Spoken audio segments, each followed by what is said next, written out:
audza sera dzichiitika kana dzakasara dzichika zuro. Nyaya ndiyo naye muvhidhiyo ino ndiani ndeyabhudhi Ginimbi uyezve nabhudhi mukoma munhu waMwari ani Prophet Passion Java. Sekuziva rudhende zhinji rwevanhu munhu waMwari bhudhi mukoma Prophet Java vakaisa billboard. Ndobva vanhu vadanza kuti vakaisa billboard pedo nekunogara ni bhudhi Ginimbi kana kuti mudombo shava. Ndo matheory ari kubuda nevanhu vakasiyana siyana. Ndobva chi ndasangana nepost yakanzi nevene Handa Radio. I don't do billboards, I do cars.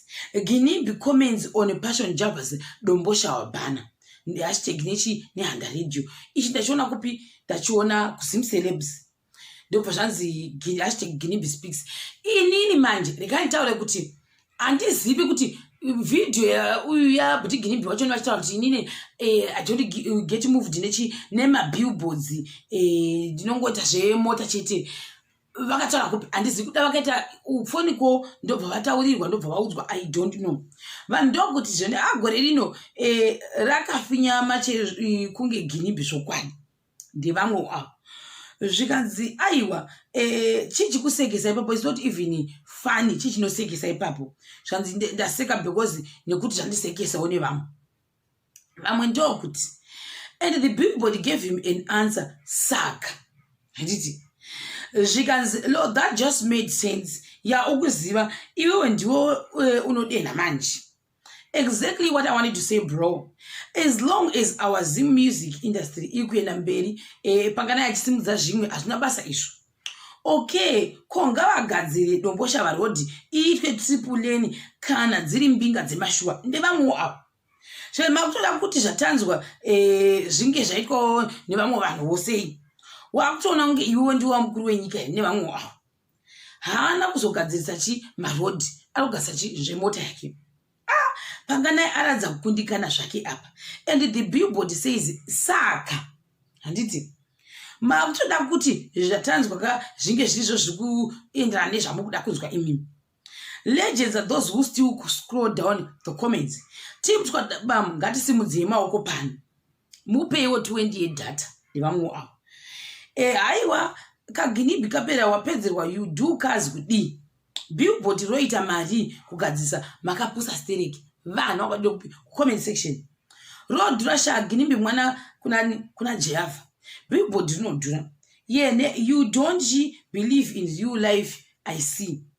Haiwa Java idhara sha taakutaura chokwadi Ginimbi anotamba nevezera rake ana DJ Towers living legend. Ku comment section uku kwakutaura izvi. Vamwe vakati mwana zvikanzi Ginimbi hausi kumuketa. Passion haana mari inosvika pana baba vaya. Munhu ari kuverengera Africa yese, ari kuverengwa Africa yese. Ginimbi akakoka Akon kupati yebirthday. Passion anoswera na Jamaster ndivamwawo naEpatan. Unoti haadiwo here kutamba naAkon. Bro, Passion is good at saying things only. Handisindidi comment section. Kusimudzira vafanazve Passion anotodya naAkon sha. Wakatombo zviona here kuti akatenga mota anoenda nayo kumbare otanga kuita mavideo ari ikoko. Ndati kwakaoma uko. Vanhu vangatidzokera zvibhekere. Zvanzi wakambona Ferrari ichifamba kumbare here iwe hauna kwana. Vamwe ndokuti hondo yeminda zvokwadi yanga iri nani pane iyi yatiri kuona apa. But billboard riri kuti saka. Ine hangu panga naye anondiitira zvimwe ndezvimwe. Timu iri ngaringopiwa ground rimbokandira zvidhudhu. Twabamwa kana anokuvadzwa na Ginimbi. You can't say you have money but you have nothing to show for in your own country. Ndevamwe wavo. Vasvikanzi nekuziva koko masystem acho nekumaziva kuti akamira sei. Mbinga dzatinetsa idzi. Say something by Enzo ndo painoda kuitwa parepeat.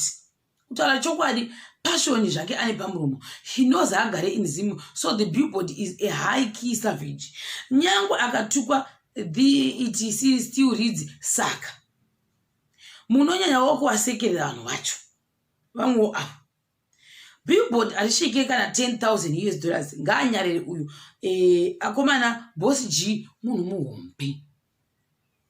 ati vakomana vanhu vari kuita kuudzana kupi kucomment section panganai anosimbisa our music ipapo he deserves sando zvake chakanaka mukakaurungwi ndevamwe avo. This guy can make money with SA artists more than Zim artists, but his home, if we had more millionaires passionate like him, Zim would be on a different level. Pazinotungana dzemudanga kutora madivi ndaramba. Chichangozara dust billboard chacho. Anyway, ungatosvika pakuti hanzi chichangozara dust here zvikanzi atapera strong. Hanzi ndoda kuti apfure achindiona igemu rempinga ngavangoita zvemaoko kana zvanetsa ndiyo rodi inofamba Lamborghini here iyoyo. Truth be told, iro billboard raiswa naportion iro robaya moyo. Zvichapera mushe here izvi. Java ada kuisa airport kudomboshava. Tasingazivi. Zvikanzi Trouble is very childish chaiyo kuita ECD here. Muno ECD. Ndompinga yemachokwadi zvinhu chaizvo handiti billboard rakangofanana neprofile picture kana nemunhu ari pawanted. Asi Java uyu problem yake ndeye can someone balance me. Kinimbi hataurisisa panga ngaasiye ntimi dzefeki idzodzo ndovamwe avo kwachidero ko mpinga adzitenge mbiri dzinongoda sedzongesa mari pakanaka but Ginimbi achatangidza rini road yeye paroundabout ndivamwoya kumanai kwake ikoko ini nehangu ndotoda kuona atori mustudio achitaura izvi I can't buy this maybe inhema nevamwe avo sounds like masports asati apera kuti hondo ichapera iyoyo I doubt. Can't even imagine him on one I love Passion Java, but I will have to go with Ginimbi. Who cares about damn billboard? Anozviisa mucompetition yake ega Passion. Ginimbi barely responds to Passion's nonsense. He responds, hence he purchased a Lamborghini. Ndo response yacho. Zvazinonze langongo yakatengerwa Passion here. Zvinhu zvacho zvakaoma.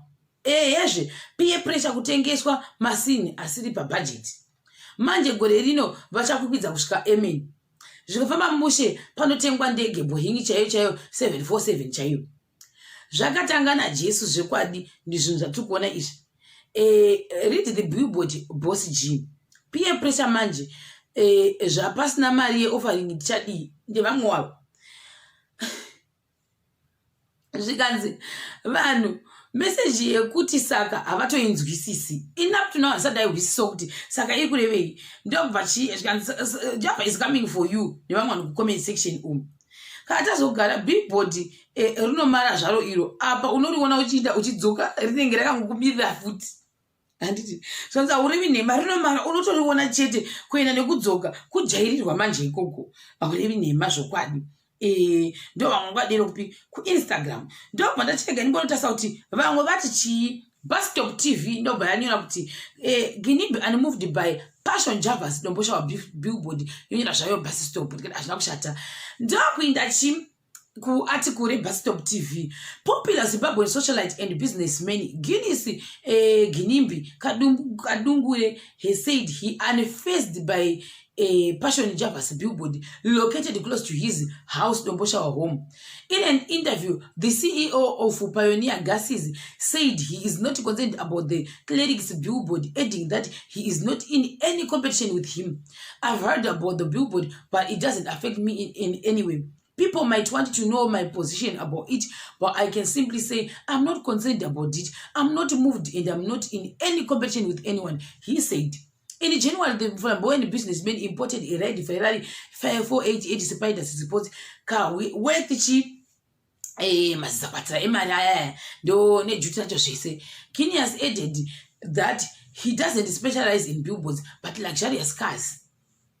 This comes after self-proclaimed Prophet Java mounted a billboard closely at Ginimbi's household in his residential area Dombosha with the word Saka. Java reviewed this yesterday, Sunday, through his official Instagram account. I have erected a billboard in Dombosha and 20 more in Harare. Shambona Mpinga Ndiani. We shall see who is richer in a few days. In spite of all this beef between the two, he has stayed up social media opening with others rooting for Ginimbi whilst others for Java. ndikati zvina kushata. Vamwe ndokudanzira comment section kunzi bosi G ndizvo Java ane zvinhu zvakewo zvikanzi Passion ingawani ane mhunowo saka sei achituka umwe nemhuno. Ndikati I don't know kuti nekuda kwei vanhu zvona seizvozvo. Ndati hazvina kushata. Saka vamwe vakati kumusha kwakewo futi Java kudombosha ikoko saka pamwe ndosaka kesa billboard. Ndikati hazvina hazvo mhosva tisinenge tichikuona tiri kumateresi tingoti tingodzidzawo ndozvana naana zvangu muvhidhiyo ino chingoti pakupedzisira all the best kuna Bhuti Ginimbi, all the best kuna Bhuti munhu waMwari Prophet Java. Sikazokuti vanomada mabest yacho here nekuti vagara vari best kare kare. Tichakubatai zvakare pachikamu chinotevera.